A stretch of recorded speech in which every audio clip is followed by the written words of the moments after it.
Hello friends, आपके अपने YouTube channel MIM news bulletin में आपका हार्दिक स्वागत है। बिहार SCET मामले में कई सारे केसेस पटना हाई कोर्ट में चल रहे हैं और कल देर शाम कम्युनिटी सेक्शन में आपने देखा होगा कि हमने आपको एक जानकारी दी थी कि SCET मेरिट वाले अभ्यर्थियों की तरफ से जो PIL पटना हाई कोर्ट में दायर है CWJC 19164 उसका सीरियल नंबर कॉज लिस्ट में नंबर 1 पर लिस्टेड हुआ है। यानी कि आज संविधान दिवस के दिन उसकी सुनवाई जो है होने वाली है। वीडियो क्रिएट करने तक उसका कोई भी स्टेटस, कोई भी अपडेट अभी तक नहीं आई है। जैसे ही कोई अपडेट उसके सामने आएगी सबसे पहले आपको इंटीमेट करने की कोशिश करेंगे। फिलहाल इस वीडियो में हम बात करने वाले हैं SCET सर्टिफिकेट रिलीज़ को लेकर।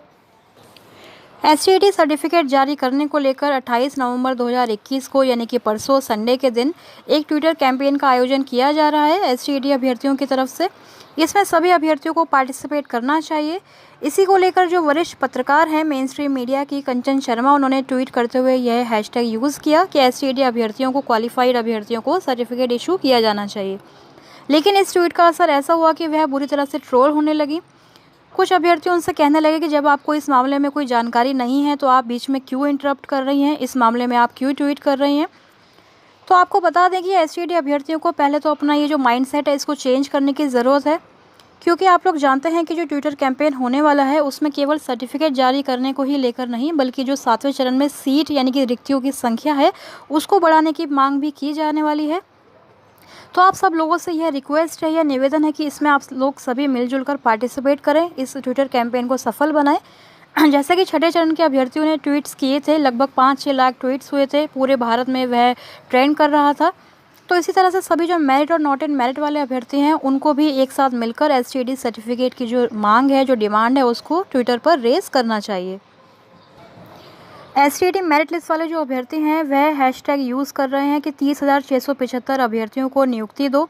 लेकिन अभी हमें फ़िलहाल जो है मेरिट और नॉट इन मेरिट को साइड में रखना चाहिए, क्योंकि सर्टिफिकेट तो सभी लोगों की डिमांड है। अब सर्टिफिकेट में मेरिट वाला कॉलम होगा या नहीं, या फिर केवल क्वालिफाई लिखा होगा, यह तो बिहार सरकार ही बता सकती है। लेकिन सर्टिफिकेट क्योंकि अब तक तो हमें मिल जाना चाहिए था, इतने महीने हो चुके हैं रिज़ल्ट जारी हुए, तो सर्टिफिकेट एटलीस्ट हम लोगों को भी मिल जाना चाहिए। वैसे भी ये लड़ाई जो है वो सरकार के खिलाफ है, हमारी मेरिट और नॉट इन मेरिट की यह लड़ाई नहीं है। और अगर नॉट इन मेरिट वाले अभ्यर्थियों को सर्टिफिकेट मिल जाता है, सीटों की संख्या को बढ़ाकर उनकी भी अगर बहाली हो जाती है, तो इसमें मेरिट वाले अभ्यर्थियों की कोई भी जो है कोई उनको प्रॉब्लम इसमें नहीं होनी चाहिए, क्योंकि जो 30,675 सीटें हैं वह तो मेरिट वाले अभ्यर्थियों को ही मिलेंगी। तो अगर सीटों की संख्या बढ़ जाती है, वैसे बिहार में आप लोग जानते हैं कि माध्यमिक, उच्च माध्यमिक में बहुत सारी सीटें खाली हैं, तो अगर सीटों की संख्या को सरकार बढ़ाकर नॉट इन मेरिट वाले अभ्यर्थियों को भी 7वें चरण की बहाली में शामिल होने का मौका देती है, तो इसमें किसी का भी नुकसान नहीं होगा। और वैसे भी यहाँ मेरिट और नॉट इन मेरिट की बात ही नहीं हो रही है, केवल सर्टिफिकेट इशुएंस को लेकर ये हैशटैग जो है वो यूज़ किया जाने वाला है। तो सभी अभ्यर्थियों को सर्टिफिकेट के लिए यह ट्वीट ज़रूर करने चाहिए। छठे चरण की तरह इस ट्विटर कैंपेन को हमें भी सफल बनाने की पूरी कोशिश करनी चाहिए।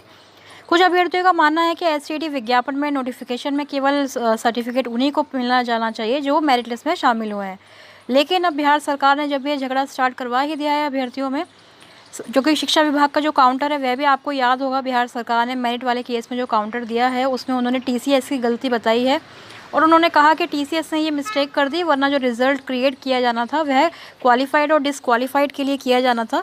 तो यह गलती अगर TCS की है या फिर बिहार बोर्ड की है, BSEB की है, तो इसका जो खामियाजा है वह अभ्यर्थियों को नहीं भुगतना चाहिए। इसलिए अगर सब अभ्यर्थियों को क्वालिफाई घोषित कर ही दिया गया है तो उन्हें सर्टिफिकेट रिलीज़ करवा देना चाहिए गवर्नमेंट को।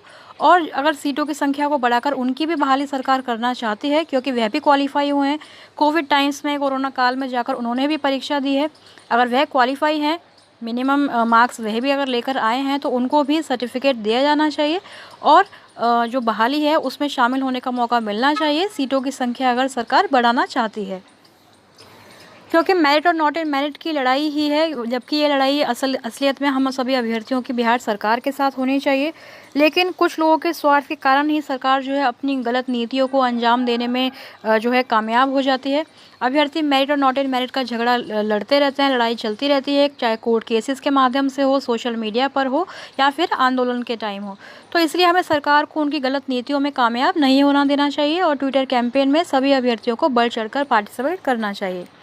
इसके अलावा जो छठे चरण के अभ्यर्थी हैं वह भी विधानसभा का घेराव करने वाले हैं। 29 नवंबर से विधानसभा का शीतकालीन सत्र स्टार्ट होने वाला है। MIM न्यूज़ बुलेटिन के माध्यम से आपको यह जानकारी पहले कई बार दी जा चुकी है। साथ ही जो 30 नवंबर कुछ मेरिट वाले अभ्यर्थी जो हैं पटना पहुंचकर विधानसभा का घेराव करने के मूड में हैं, उनका भी आंदोलन करने का ही जो विचार है। तो अगर छठे चरण के अभ्यर्थी, 7वें चरण के अभ्यर्थी, SCD अभ्यर्थी सभी अगर एक मंच पर आकर आंदोलन करते तो बिहार सरकार को ज़रूर कोई ना कोई निर्णय लेना पड़ता। लेकिन सरकार जानती है कि अभ्यर्थियों को तो कैटेगरीज में उन्होंने डिवाइड किया हुआ है। छठे चरण के अलग हैं, मेरिट वाले अलग हैं, चयनित अलग हैं, नॉट इन मेरिट वाले अपनी बात कर रहे हैं, कोई इंडिविजुअल केवल अपनी ही बातें करता रहता है। तो इन सारी चीज़ों को छोड़कर फ़िलहाल हमें केवल जो है जो भी चल रहा है, चाहे वो ट्विटर कैंपेन हो, चाहे वो पटना के सड़कों पर आंदोलन हो, उन सभी में जितना हो सकता है हमें अपना जो योगदान है वह देना चाहिए। तभी इन आंदोलन को हम सफल बना पाएंगे और तभी सरकार तक अपनी बात को पहुँचा पाएंगे। तो इस बारे में आपकी क्या राय है, कमेंट सेक्शन में हमें ज़रूर बताएं। आप मेरिट में हैं, नॉट इन मेरिट में हैं, चाहे आप छठे चरण के अभ्यर्थी हैं या फिर सीटेट अभ्यर्थी हैं, जो भी आपकी राय है या फिर कोई क्वेरी है, कोई प्रश्न है, उससे हमें ज़रूर बताएं। हम उसको इंक्लूड करने की कोशिश करेंगे। साथ ही कोई अगर आपका कोई सजेशन है वह भी बताएं। MIM न्यूज़ बुलेटिन के माध्यम से लगातार ओरिजिनल न्यूज़, ऑथेंटिक न्यूज़ आपको पहुँचाने का काम हम निरंतर करते हैं। इसके लिए हमारे चैनल को सब्सक्राइब करें एवं बेल आइकन प्रेस करना ना भूलें। Thank you for watching.